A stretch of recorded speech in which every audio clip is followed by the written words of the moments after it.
Hola, soy Sofía. El día que mi propia madre me dijo que mi boda no era una prioridad para la familia, algo dentro de mí se rompió para siempre. Fue una frase simple, dicha con una frialdad que congelaba el alma, pero que puso fin a 26 años de intentar encajar en un rompecabezas donde mi pieza nunca tuvo lugar. ¿Alguna vez te has sentido completamente invisible para las personas que se supone que más te aman en el mundo? Antes de contarte el momento exacto en que mi madre pronunció esas palabras, y cómo su desprecio se convirtió, sin que ella lo supiera, en la llave de mi libertad, déjame un comentario diciéndome desde dónde me estás viendo y suscríbete al canal. Créeme, no querrás perderte la cara que pusieron cuando descubrieron la verdad sobre mi pequeña boda en la Toscana. Desde que tengo memoria, mi vida ha transcurrido a la sombra de mi hermana mayor, Valeria. En nuestra casa de los suburbios de Houston, ella era el sol, y yo era un planeta distante y olvidado.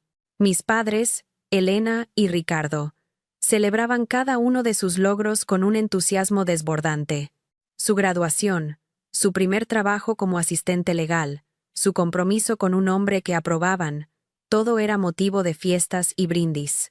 Mientras tanto, mis éxitos como desarrolladora de software, un campo que ellos nunca entendieron, eran recibidos con un encogimiento de hombros y un vago, «¡Qué bien, mija!». La injusticia no era violenta ni declarada. Era un goteo constante, un favoritismo silencioso que me hacía sentir que mi valor era infinitamente menor que el de mi hermana. El símbolo más claro de mi lugar en la familia estaba en la chimenea de la sala. El mármol estaba coronado por una colección de retratos de Valeria en marcos de plata. Valeria en su baile de graduación. Valeria recibiendo su título universitario.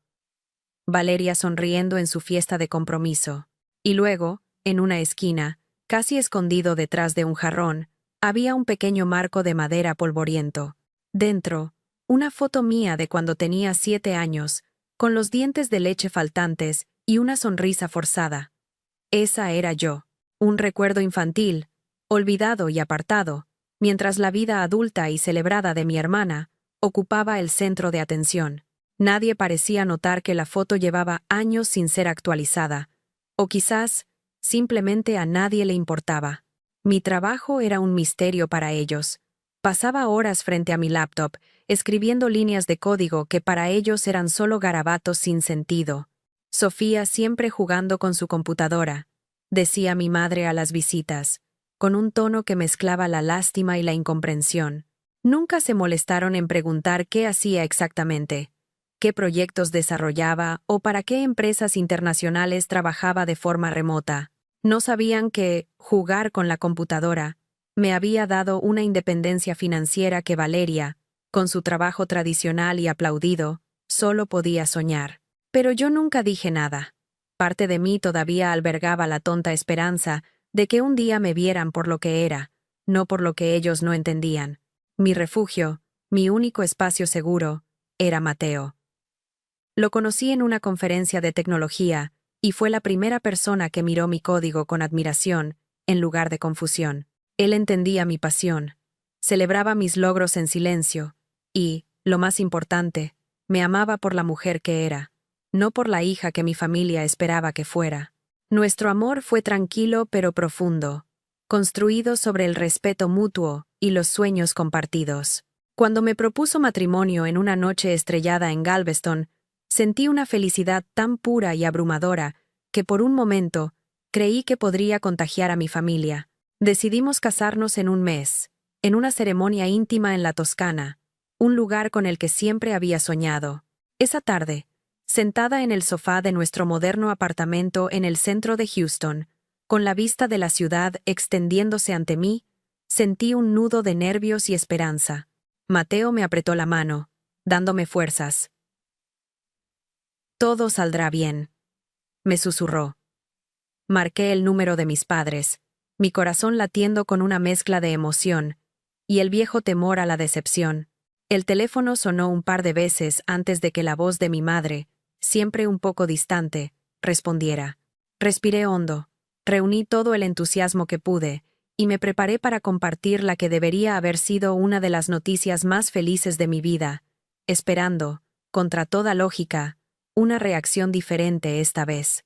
«Mamá, papá, tengo una noticia increíble», dije, tratando de que mi voz sonara firme y alegre. «Mateo y yo. Nos vamos a casar». Hice una pausa, esperando los gritos de alegría, las preguntas emocionadas, la calidez que siempre escuchaba cuando las noticias eran sobre Valeria. En cambio, hubo un silencio al otro lado de la línea, un silencio pesado, cargado de indiferencia. Pude escuchar a mi padre de fondo preguntando qué pasaba. «Es Sofía», respondió mi madre, como si anunciara que el cartero había llegado. «¿Casarte?». «Qué repentino», fue todo lo que dijo, su tono desprovisto de cualquier emoción genuina. Intenté no dejar que su frialdad me afectara. «Sí, será en un mes. Queremos hacer algo muy especial, solo para nosotros, en la Toscana». Mi madre me interrumpió con una voz cortante, como si mi felicidad fuera una inconveniencia. «Ah, sobre eso».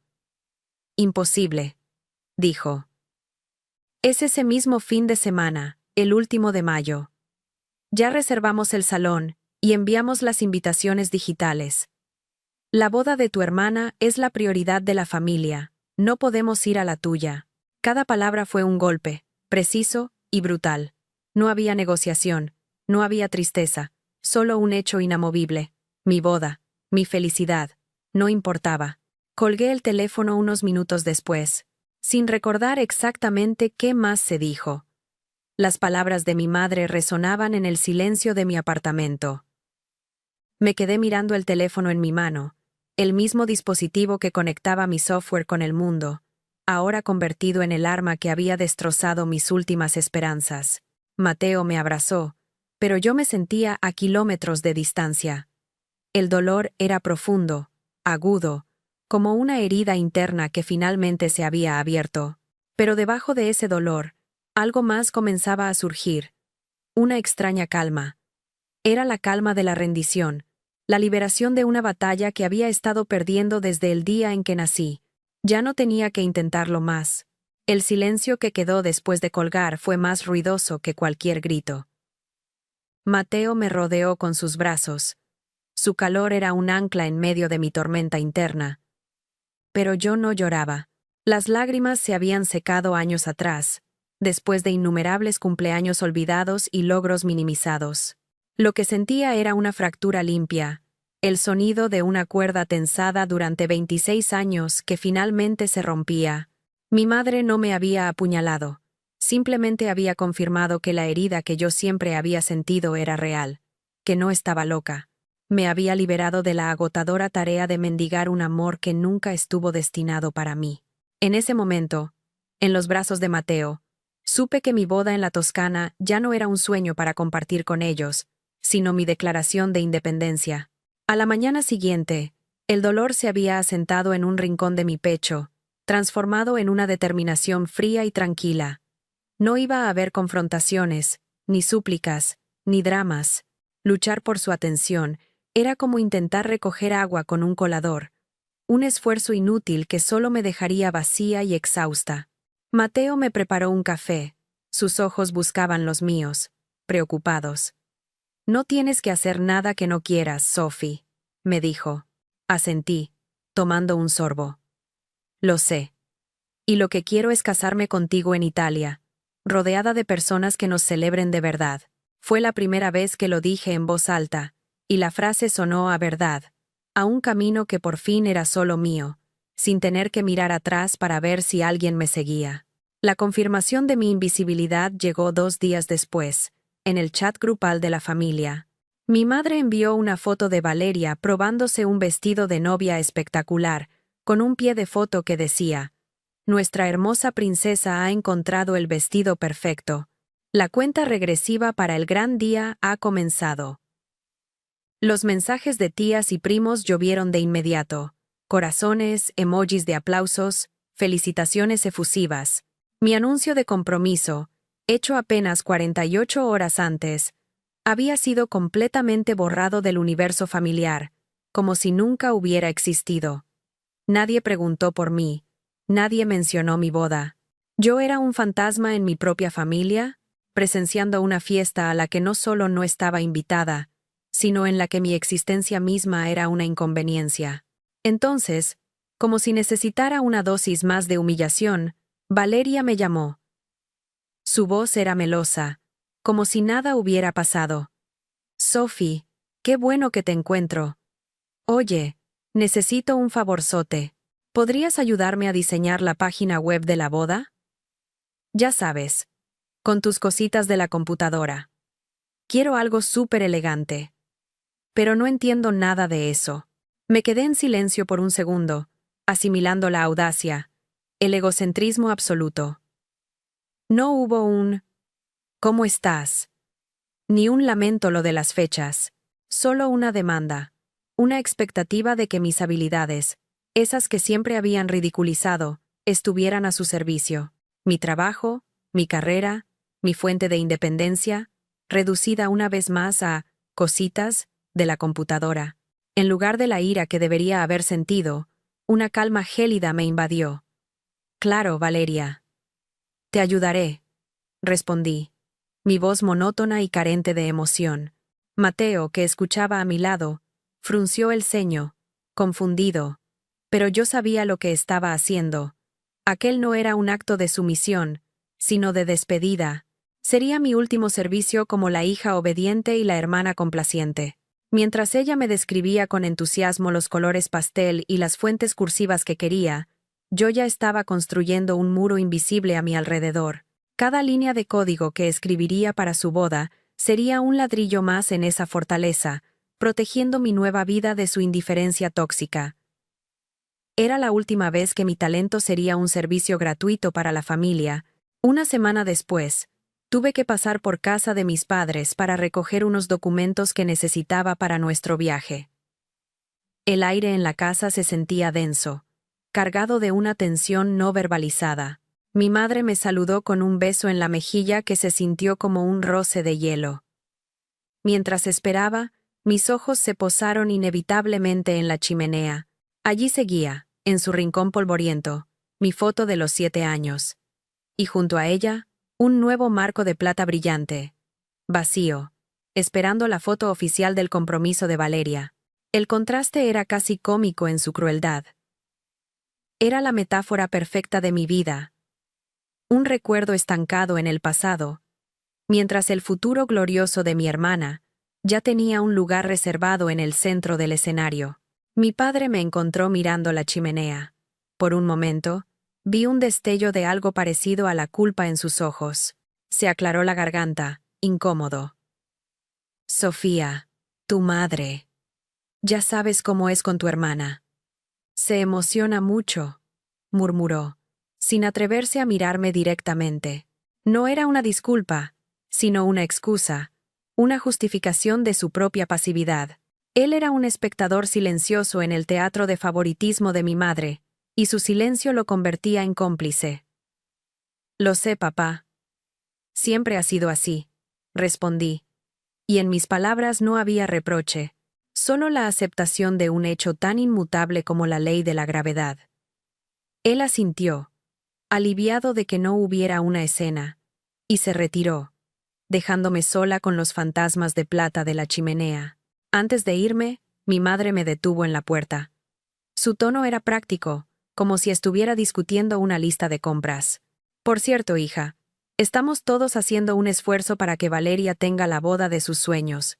El salón, el banquete, todo es muy caro. Tu padre y yo pensamos que, como su hermana, querrías contribuir. Lo que puedas, claro. La petición me golpeó con la fuerza de una bofetada. No solo me habían exiliado de su celebración, no solo habían ignorado la mía, sino que ahora esperaban que pagara por el privilegio de ser invisible. Era la máxima injusticia, financiar la fiesta que simbolizaba mi propia anulación familiar.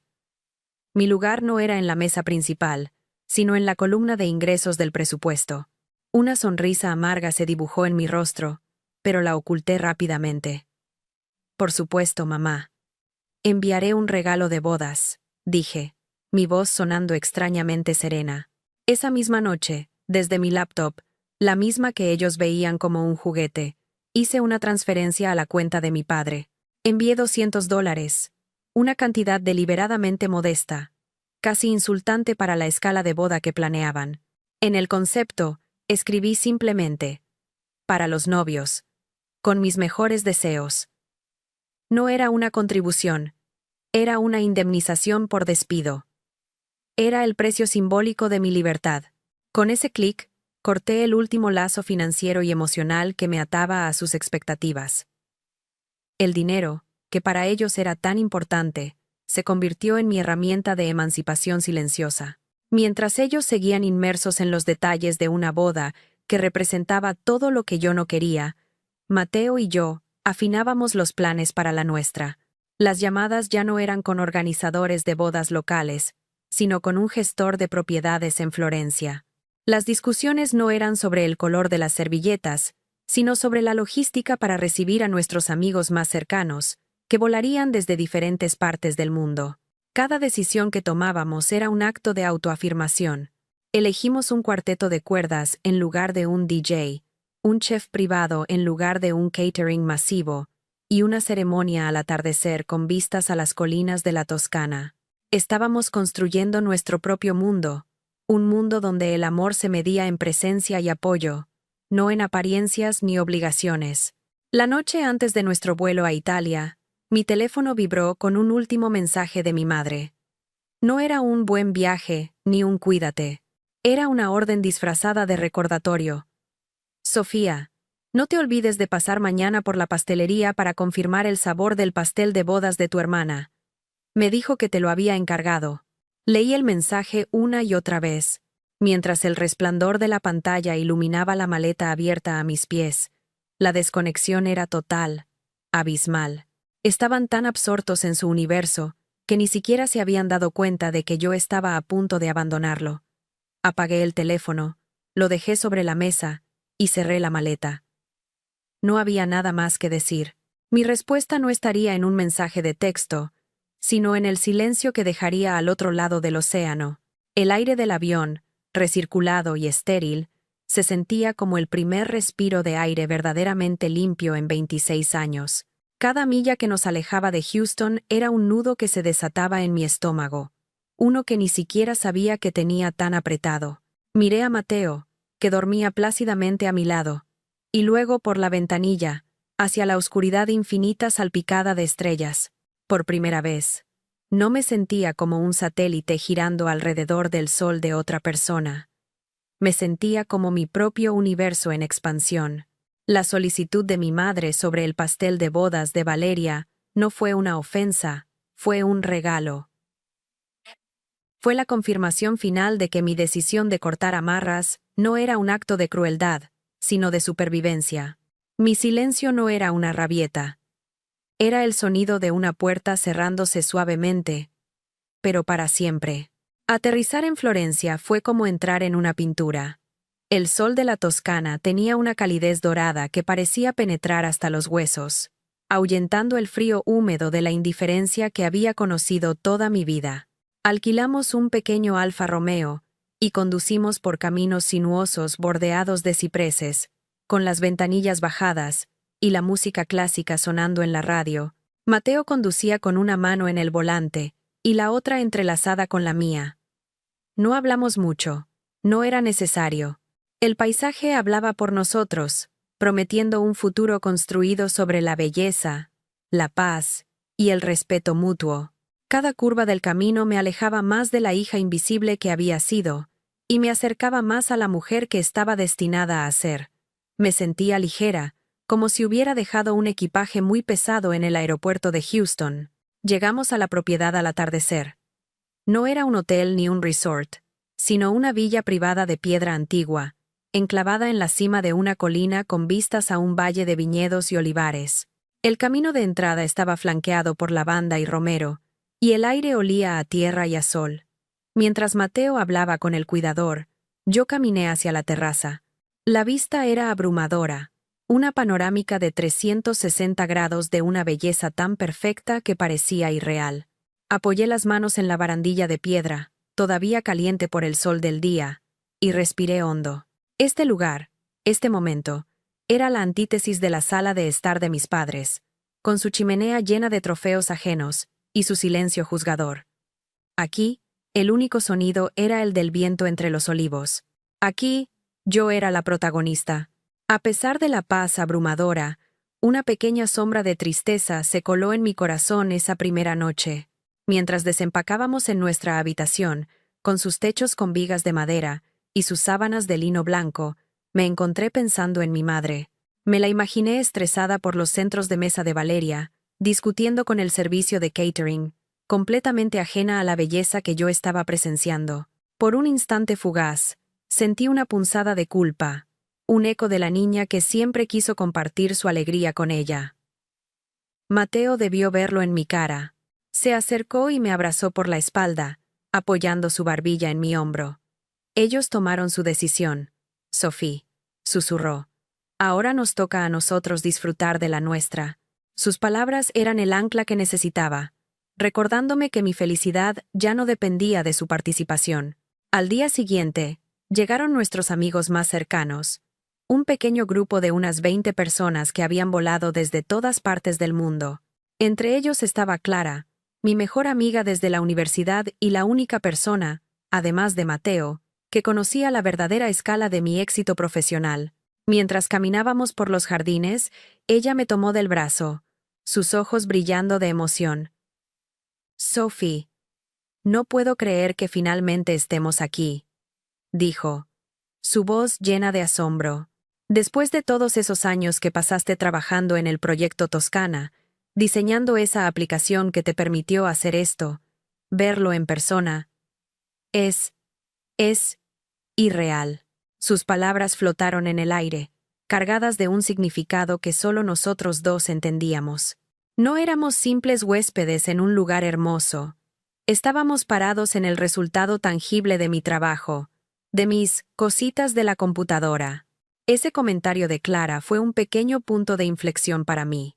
Escuchar a alguien reconocer el viaje, el esfuerzo y el sacrificio que había detrás de todo aquello, me validó de una manera que mi familia nunca podría. El proyecto Toscana había sido mi nombre en clave para la aplicación de gestión de viñedos que desarrollé y vendí a un consorcio europeo, un acuerdo que me dio la libertad financiera para comprar esta villa. Era mi secreto, mi logro silencioso. Había sido un trabajo agotador, lleno de noches en vela y plazos imposibles, todo mientras mi familia pensaba que simplemente estaba jugando. Ver la cara de admiración de Clara me recordó que mi valor no era un secreto para todos, solo para aquellos que se negaban a mirar. Y de repente, su opinión dejó de importarme por completo. Los días previos a la boda fueron mágicos, una sucesión de momentos perfectos. Nuestros amigos, la familia que habíamos elegido, nos ayudaron a organizar los últimos detalles. No había estrés ni dramas familiares, solo risas, buen vino y conversaciones profundas bajo las estrellas. Organizamos una clase de cocina con un chef local en la enorme cocina de la villa, aprendiendo a hacer pasta fresca desde cero. Exploramos los pueblos cercanos, nos perdimos en calles empedradas y descubrimos pequeñas trattorias con la mejor comida que había probado en mi vida. Cada experiencia era un ladrillo más en la fundación de nuestra nueva vida, una vida definida por la alegría compartida y la autenticidad, lejos de las expectativas y las comparaciones tóxicas. Una tarde, mientras estaba sentada junto a la piscina infinita con mi laptop, finalizando la lista de reproducción para la ceremonia, mi prima Laura, la única de mi familia que mantenía un contacto genuino conmigo, me envió un mensaje. ¿Todo bien por allá? Mamá me dijo que te fuiste de viaje. Qué valiente hacer eso justo antes de la boda de Valeria. Leí el mensaje, y una sonrisa triste se dibujó en mi rostro. La narrativa familiar ya estaba escrita. Yo era la hermana egoísta que se iba de vacaciones en un momento crucial. No se les ocurría pensar que mi viaje era para mi propia boda. Le respondí con una simple foto del atardecer sobre las colinas toscanas, sin ningún texto. No era una explicación, sino una declaración. Este era mi mundo ahora. La víspera de la boda, Mateo y yo cenamos solos en la terraza.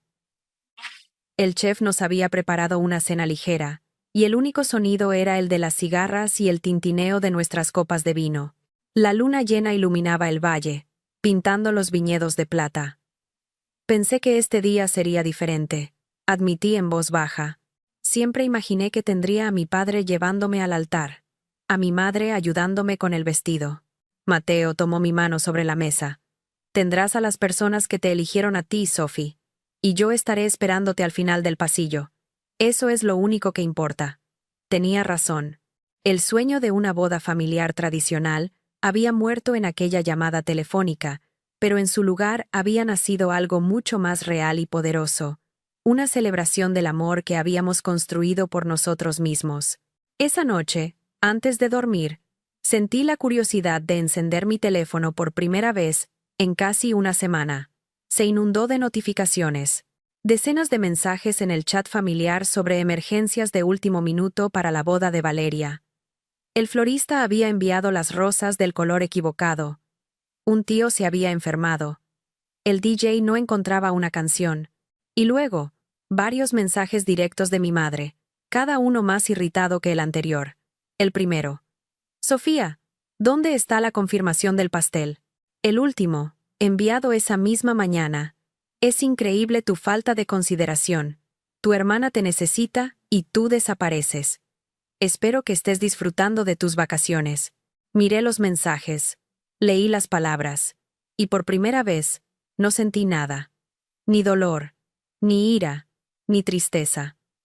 Solo una distancia inmensa, como si estuviera leyendo la correspondencia de un extraño. Apagué la pantalla, y me dormí con una paz que nunca antes había conocido. La mañana de mi boda me desperté con el sonido de los pájaros y el olor a café recién hecho. El sol se filtraba a través de las persianas de madera, dibujando rayas doradas en el suelo de terracota. No había pánico, ni llamadas frenéticas, ni damas de honor corriendo de un lado a otro. Solo una paz profunda y serena, que parecía emanar de las mismas paredes de la villa. Pensé en el caos que, sin duda, estaría reinando en Houston en ese mismo instante, a miles de kilómetros de distancia, mientras mi madre y mi hermana lidiaban con la crisis del color de las rosas. La ironía era casi poética. Ellas estaban atrapadas en una tormenta de detalles insignificantes para una fiesta de apariencias, mientras yo estaba aquí, en el paraíso, a punto de casarme con el amor de mi vida en la más absoluta tranquilidad. La distancia no era solo física, era existencial. Mateo entró en la habitación con 2 tazas de capuchino. Su sonrisa era el único adorno que necesitaba el día. Se sentó en el borde de la cama y me pasó una taza.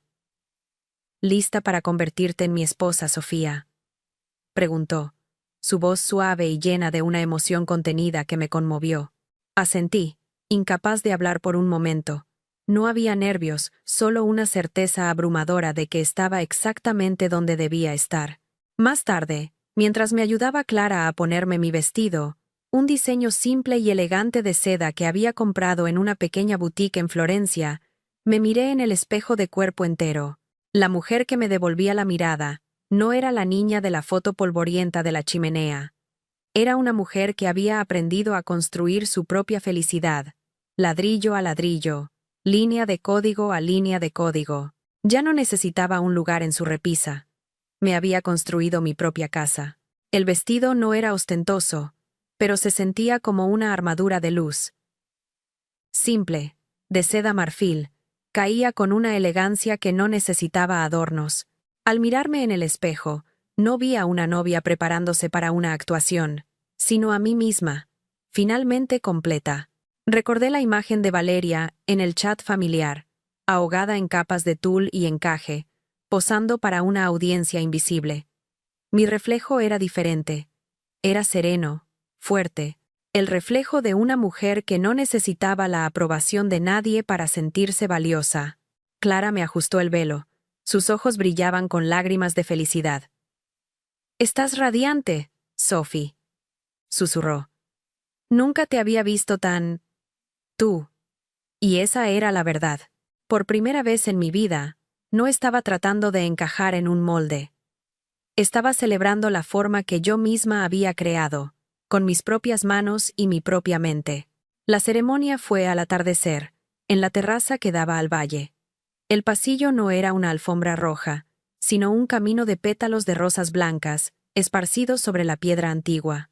No hubo una orquesta, sino el suave arpegio de un guitarrista clásico que tocaba una pieza de Bach.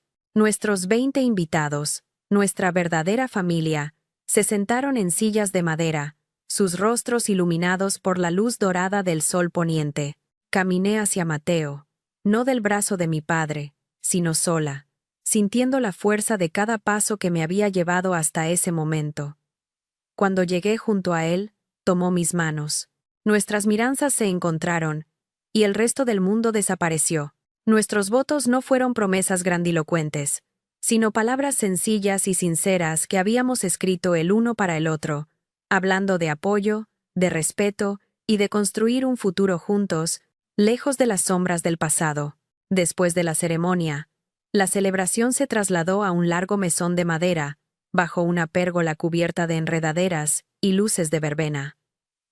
El ambiente era mágico, íntimo y lleno de risas genuinas. Mi prima Laura, que había venido a pesar de la desaprobación tácita de su madre, no paraba de hacer fotos con su celular, capturando cada sonrisa, cada abrazo. La veía moverse entre los invitados, su rostro iluminado por la pantalla, y sentí una extraña sensación de inevitabilidad. Esas fotos, tan llenas de alegría y de una belleza innegable, eran pequeñas bombas de tiempo. Eran la prueba visual de que mi vida no se había detenido por la boda de Valeria. Al contrario, había florecido de una manera que ellos ni siquiera podían imaginar. No sentí miedo, sino una especie de justicia poética que se desarrollaba lentamente ante mis ojos. Mateo había contratado a un fotógrafo local increíble, un artista que se movía entre nosotros como un fantasma, capturando momentos de una belleza cruda y real. Mientras posábamos para una foto con el valle toscano extendiéndose detrás de nosotros, vi el reflejo de mi laptop en una de las ventanas de la villa. Ese objeto, tan ridiculizado y minimizado, era el héroe anónimo de esta historia. Era el pincel con el que había pintado esta obra maestra de vida. Cada clic del obturador de la cámara del fotógrafo se sentía como un contrapunto a la foto única y olvidada de la chimenea. Estaba creando un nuevo archivo visual de mi vida, uno donde yo era la protagonista indiscutible, rodeada de amor y éxito. Un archivo que pronto, sin que yo tuviera que mover un dedo, reemplazaría la vieja narrativa. Los días siguientes fueron un sueño. Nuestros amigos se fueron marchando poco a poco, dejándonos con promesas de volver pronto. La última en irse fue Laura. Mientras la acompañábamos al auto que la llevaría al aeropuerto, me abrazó con fuerza. «Sophie, esto ha sido lo más hermoso que he visto en mi vida», dijo, con los ojos llorosos. «Tengo cientos de fotos. ¿Te parece bien si las subo a mis redes? Quiero que todo el mundo vea lo increíble que fue». La miré directamente a los ojos. Este era el momento, el punto de no retorno. Mi plan silencioso se convertía ahora en una acción consentida. «Claro, Lau, súbelas», le dije, mi voz tranquila y firme. «No tenemos nada que ocultar». Le sonreí, y ella me devolvió la sonrisa, sin entender el peso monumental de esas simples palabras. Antes de subir al auto, Laura se detuvo, mirando la fachada de piedra de la villa con admiración. «En serio, prima, este lugar es de otro mundo. ¿Es alquilado? Porque es el lugar más espectacular que he visto». Mateo y yo intercambiamos una mirada rápida. Él asintió levemente, dándome permiso para desvelar la primera capa de nuestro secreto. «No, no es alquilado», respondí con naturalidad. «Es nuestra casa aquí en Italia». La mandíbula de Laura cayó literalmente. Se quedó mirándome, sin palabras, procesando la información.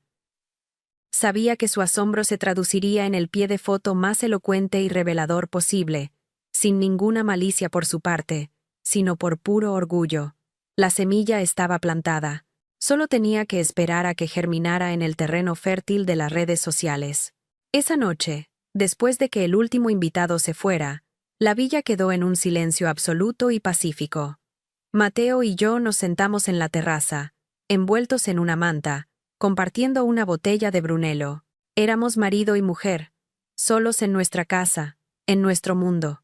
Encendí mi laptop, no para trabajar, sino para empezar a organizar las fotos que el fotógrafo nos había enviado. Cada imagen era una declaración de independencia, una prueba irrefutable de la vida que habíamos construido.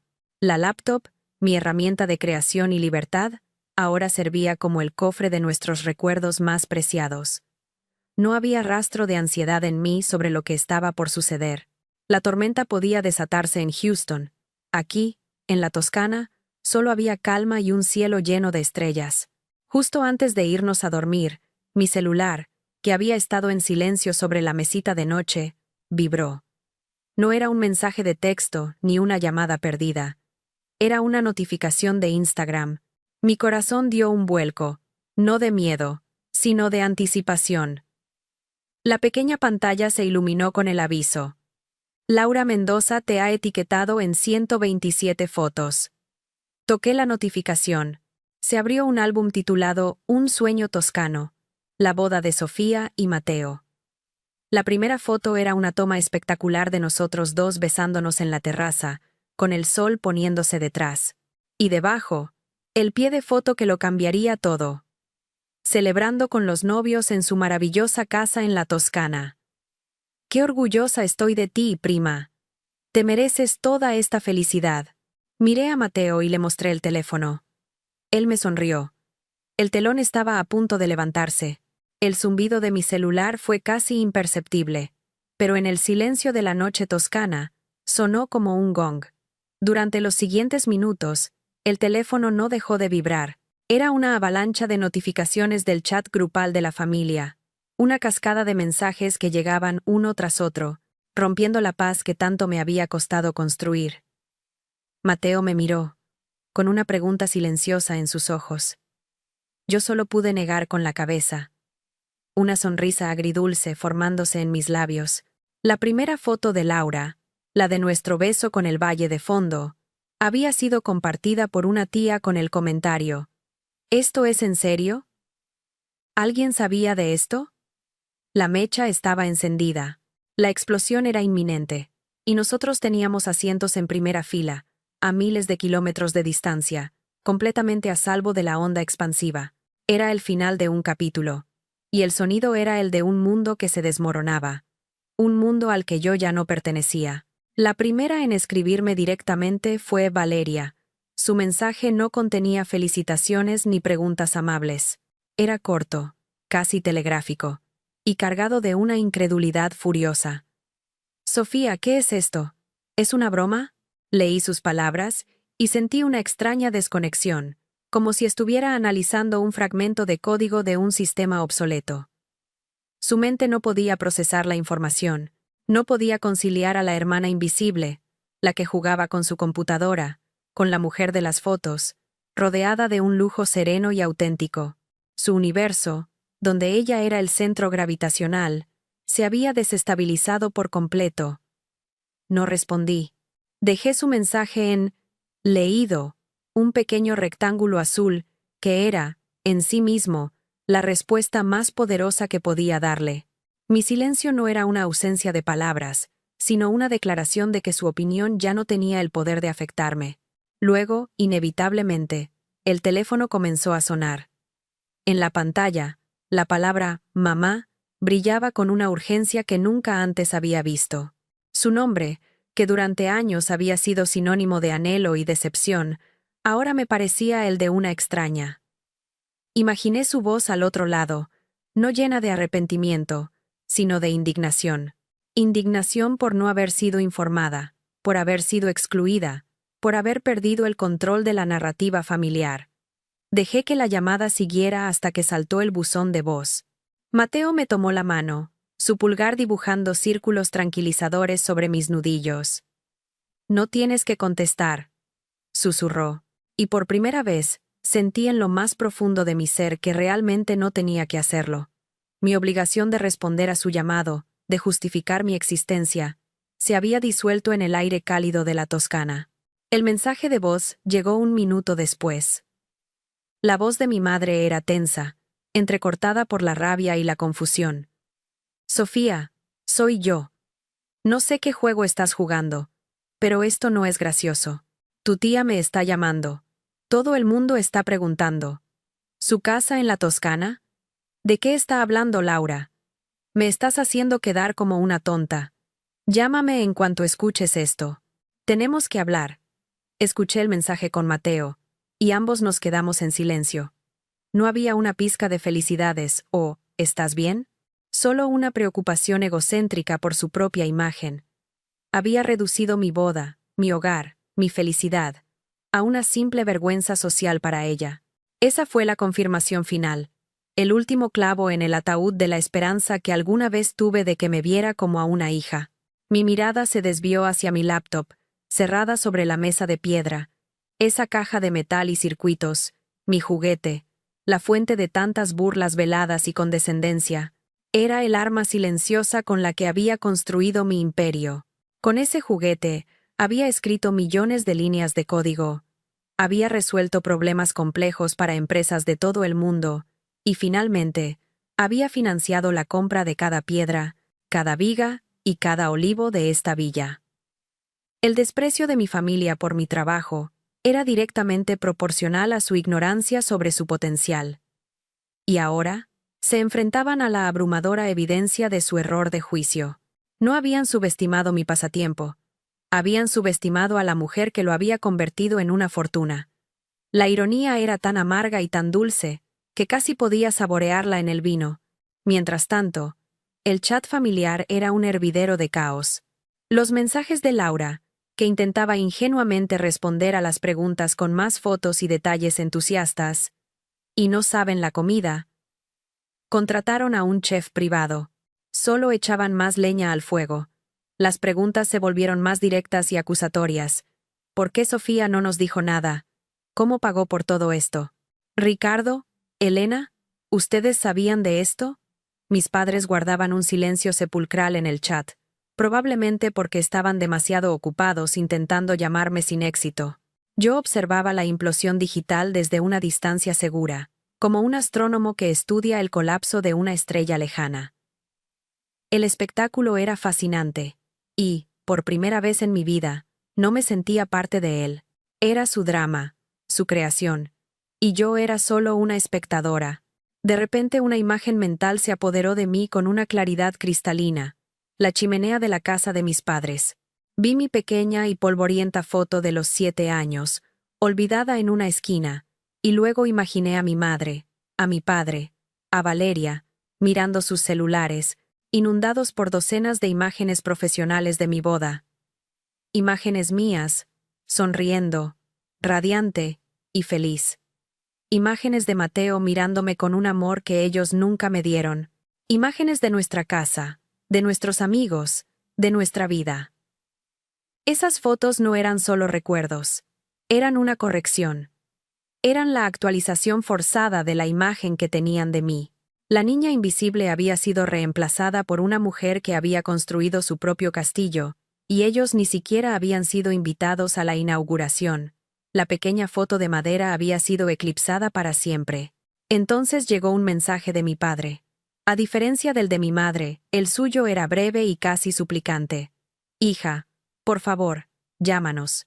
Tu madre está muy alterada. No entendemos nada. Su pasividad habitual se había convertido en una súplica desesperada. Por un momento, sentí una punzada de lástima por él. Un hombre que había pasado toda su vida evitando conflictos, y que ahora se encontraba en el centro de la mayor tormenta familiar que habíamos conocido. Pero la lástima se desvaneció rápidamente, reemplazada por la fría comprensión de que su inacción había sido una elección.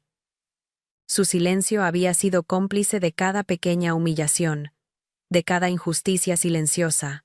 Su confusión actual era el precio de años de no haber querido ver, de no haber querido entender.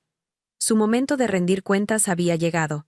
Mateo me rodeó con su brazo, atrayéndome hacia él. ¿Qué quieres hacer?, me preguntó suavemente. La respuesta surgió de mí con una facilidad y una certeza que me sorprendieron. Nada, dije. No voy a hacer absolutamente nada. Miré mi teléfono, que seguía vibrando con la desesperación de un mundo que se desmoronaba. No sentía la necesidad de explicar, de justificar mi éxito, o de restregarles mi felicidad en la cara. mi boda, mi casa, mi vida. No eran actos de venganza, eran actos de amor propio. La mejor respuesta a su desprecio no era un enfrentamiento, sino mi indiferencia pacífica. Mi felicidad no requería su comprensión ni su aprobación. Simplemente existía, sólida y resplandeciente, bajo el cielo estrellado de la Toscana. Con un movimiento tranquilo y deliberado, tomé mi celular.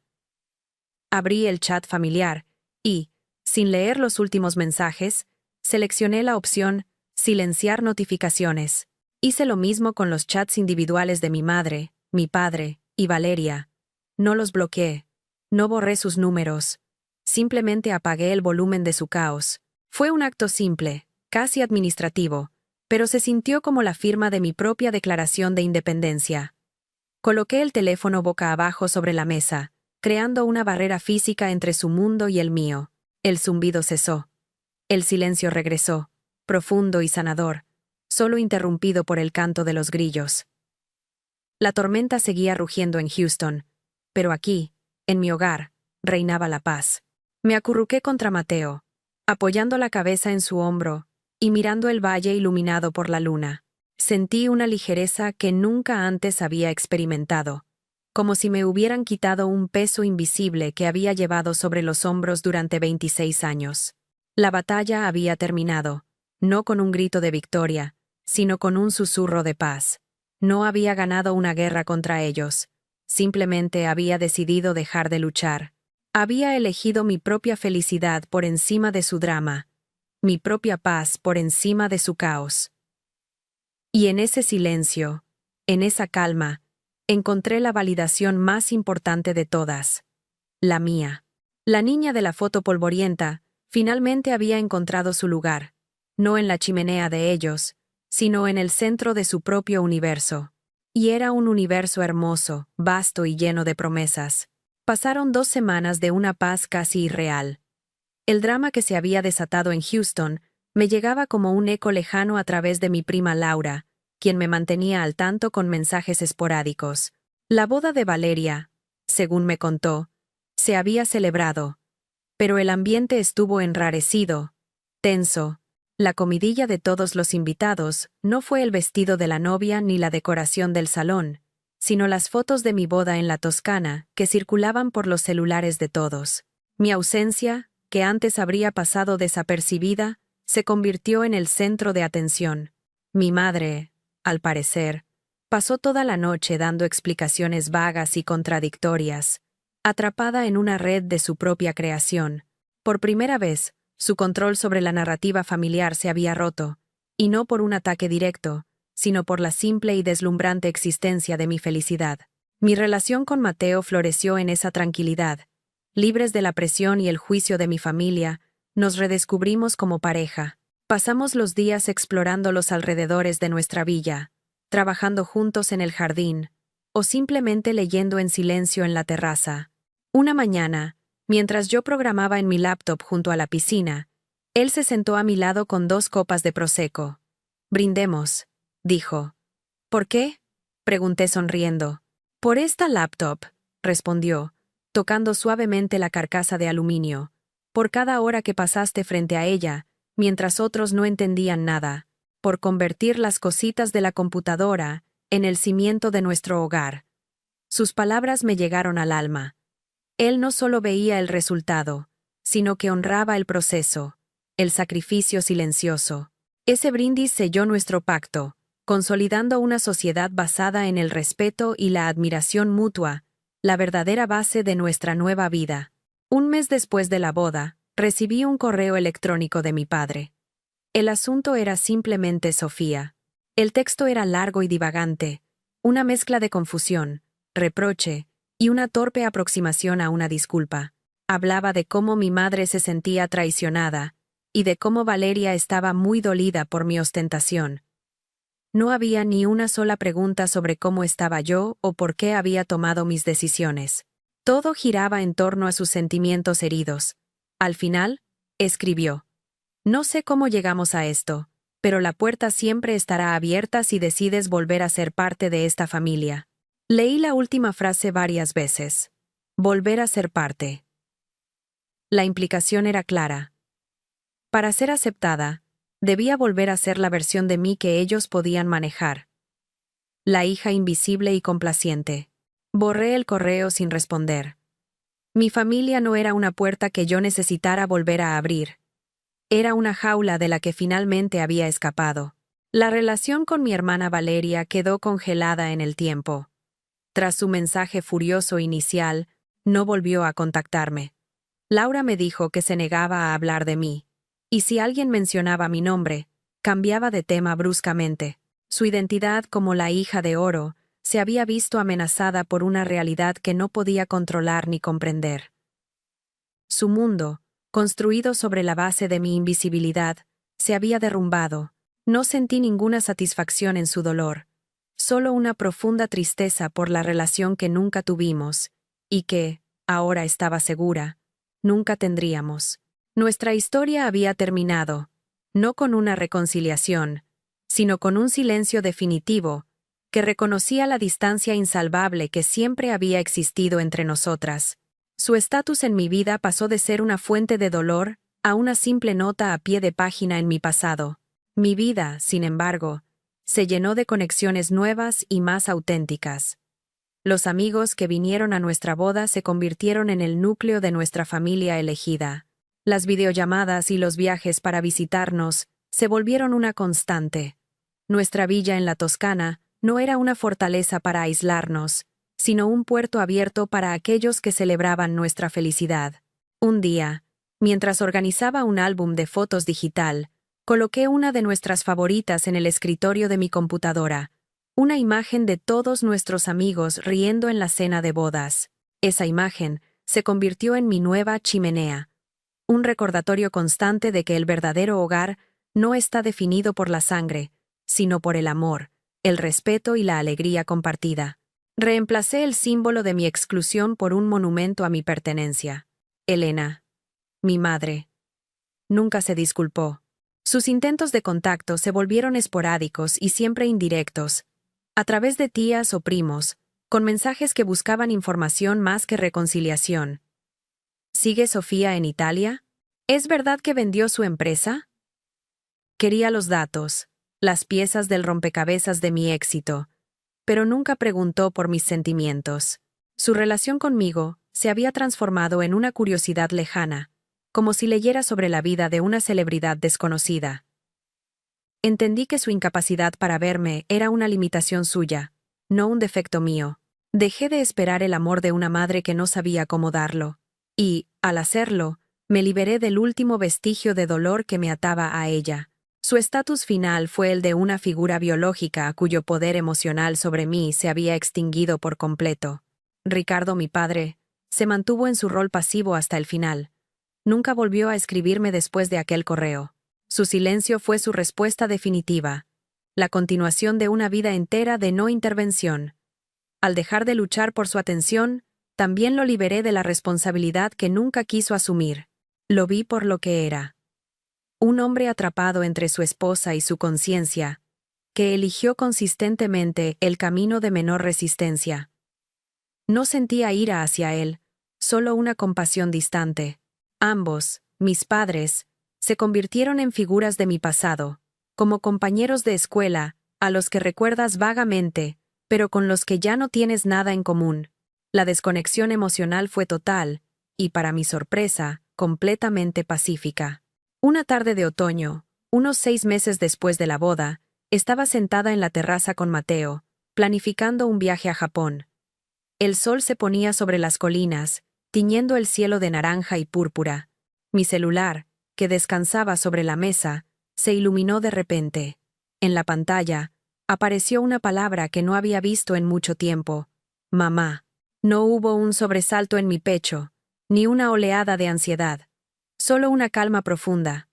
Miré la pantalla, el nombre parpadeando, intentando una vez más penetrar la paz que había construido con tanto esmero. Era la prueba final, el último eco de un mundo que ya no era el mío. Mateo vio la llamada y me miró, sin decir una palabra, dejándome el espacio para tomar mi propia decisión. Mis ojos se encontraron con los suyos, y una pequeña sonrisa se dibujó en mis labios. No era una sonrisa de victoria ni de rencor, sino de serenidad. Con un movimiento lento y deliberado, alargué la mano y presioné el botón lateral del teléfono, silenciando la llamada. La pantalla se oscureció. Volví mi atención a Mateo y a los folletos de viaje esparcidos sobre la mesa. Entonces, dije, mi voz clara y firme en el aire fresco de la tarde, ¿crees que Kioto es mejor en primavera o en otoño? La conversación continuó, y el teléfono permaneció oscuro, un rectángulo silencioso que ya no tenía ningún poder sobre mí. Al final, la verdadera lección no fue sobre la venganza, ni sobre demostrarles que estaban equivocados. Fue mucho más silenciosa y profunda. Cuando colgué esa última llamada de mi madre, no sentí una oleada de triunfo, sino una calma inmensa, como la superficie de un lago después de una tormenta. Comprendí que la batalla más importante de mi vida no era contra ellos, sino contra la pequeña voz dentro de mí, que todavía creía que necesitaba su aprobación para ser feliz. Silenciar ese teléfono fue el acto final de decirle a esa niña de la foto polvorienta que ya no tenía que esperar en un rincón. Estaba libre, no porque ellos hubieran cambiado, sino porque yo lo había hecho. Mi valor nunca estuvo en su reconocimiento. Siempre estuvo en mi capacidad para crear, para construir y para amar. Incluso cuando no recibía lo mismo a cambio. Aquellas palabras de mi madre, la boda de tu hermana, es la prioridad de la familia, que en su momento me rompieron el corazón, se convirtieron irónicamente en mi brújula. Me enseñaron la lección más crucial de todas. Tú tienes que ser tu propia prioridad. Nadie más te dará ese lugar. Tienes que reclamarlo, construirlo y defenderlo. Mi familia me mostró, con una claridad brutal, que si yo no ponía mi felicidad en primer lugar, nadie más lo haría. Así que lo hice. Mi boda en la Toscana no fue un acto de desafío, fue mi primera gran decisión como la principal prioridad de mi propia vida. Y al hacerlo, descubrí que cuando te priorizas a ti mismo, atraes a personas que también están dispuestas a hacerlo. Dejaron de ser mi prioridad en el momento en que me convertí en la mía. Mi historia no es sobre el dinero o una villa lujosa en Italia. Esos son solo los símbolos, los resultados visibles de algo mucho más importante. La verdadera riqueza fue darme cuenta de que el juguete con el que pasaba mis días, mi laptop, era en realidad mi varita mágica. Fue la herramienta con la que construí un mundo a mi medida. Un mundo donde mi inteligencia y mi pasión eran valoradas. Para ti, puede que no sea una laptop. Puede ser tu arte, tu habilidad para cuidar de otros, tu conocimiento o tu voz. No dejes que nadie lo llame un juguete o cosita sin importancia. Aferrarte a lo que amas, a lo que te hace sentir poderoso y útil, es la forma más segura de construir tu propio castillo, ladrillo a ladrillo, lejos de las opiniones de quienes no entienden tu magia. Mucha gente me pregunta si los he perdonado. Y la verdad es que la palabra perdón no encaja aquí. Perdonar implicaría que todavía hay una herida abierta que necesita ser sanada. Lo que yo logré fue algo diferente. Aceptación. Acepté que ellos son quienes son, y que nunca podrán darme el amor y el reconocimiento que yo anhelaba. Y en lugar de seguir esperando frente a una puerta cerrada, simplemente me di la vuelta y construí la mía. No siento ira ni resentimiento, solo una distancia pacífica. Liberé la expectativa de que cambiaran, y al hacerlo, me liberé a mí misma. La paz no siempre viene del perdón. A veces viene de aceptar que ciertas historias simplemente han llegado a su fin. También aprendí que la palabra familia tiene un significado mucho más amplio del que nos enseñan. La sangre te hace pariente, pero es la lealtad, el respeto y el amor incondicional lo que te convierte en familia. Mis amigos, que cruzaron océanos para estar conmigo sin pedir nada a cambio, me mostraron lo que es el verdadero apoyo familiar. Ellos celebraron mis logros en silencio, mucho antes de que hubiera una villa que mostrar. Construye tu tribu. Rodéate de personas que vean tu luz y no quieran apagarla para que la suya brille más.